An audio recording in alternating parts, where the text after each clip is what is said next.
Hello मित्रांनो, कसे आहात? छान आहात ना? आज की नाही मी तुम्हाला एक चुन्नून मुन्नूची गोष्ट सांगणार आहे. एकदा काय झालं, एका घरामध्ये एक चुन्नू नावाचा उंदीर आणि मुन्नू नावाचा बोका हे दोघ जण राहत होते. तो मुन्नू जो होता ना, तो सारखा चुन्नूवरती नजर ठेवायचा आणि चुन्नू कुठेही गेला की मुन्नू त्याच्या मागे लागायचा.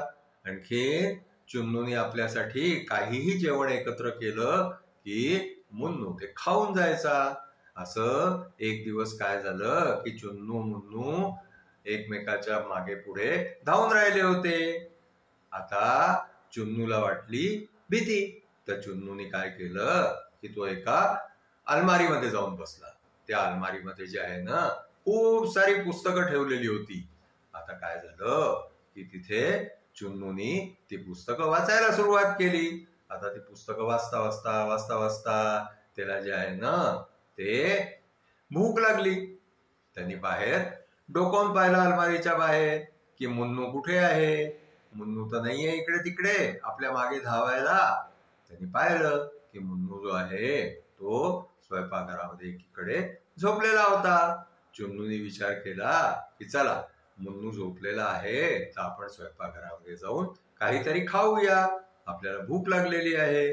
म्हणून चुन्नू जो आहे तो हळूच अलमारीतून बाहेर निघाला आणि बाहेर निघून तो अगदी दबत्या पावलांनी जे आहे ते स्वयंपाकघराकडे जायला निघाला. चुन्नू जसा स्वयंपाकघरामध्ये घुसला तसं काय झालं की चुन्नूला जे आहे ते एकदम मागून म्याव म्याव करून आवाज आला. जसा आवाज आला तसं चुन्नू समजून गेला की अरे, मुन्नू तर जागा होऊन गेला, तो तर आपल्या मागे लागेल आता.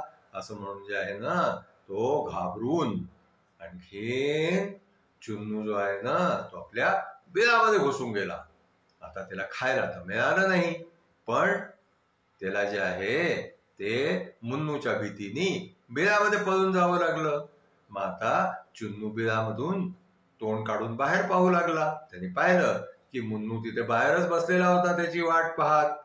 आता उपाशी चुन्नू जो आहे ना तो बिळामध्ये मुन्नूनी इकडे तिकडे जायची वाट पाहायला लागला, पण मुन्नू काही इकडे तिकडे होईना.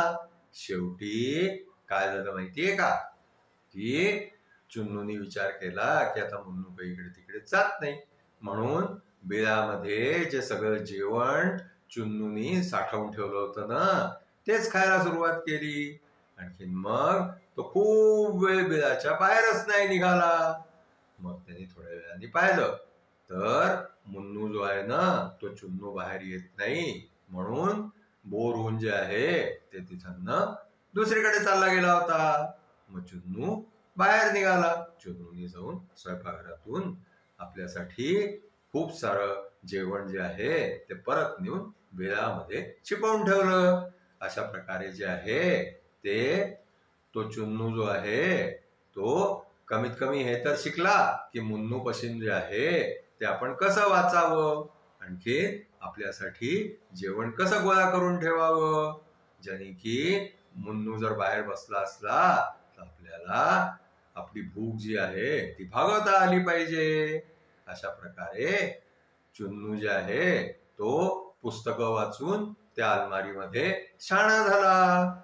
अशाच प्रकारे कोणीही जर पुस्तकं वाचली तर त्या पुस्तकांमधून त्यांना काही ना काही ज्ञान मिळतं आणि त्या ज्ञानाचा उपयोग जो आहे तो ते स्वतःसाठी कुठेही करू शकतात. आजची आमची गोष्ट इथेच संपली. आमची गोष्ट तुम्हाला आवडली असल्यास तुम्ही आमच्या चॅनलला लाईक करा, शेअर करा, सबस्क्राईब करा. Thank you.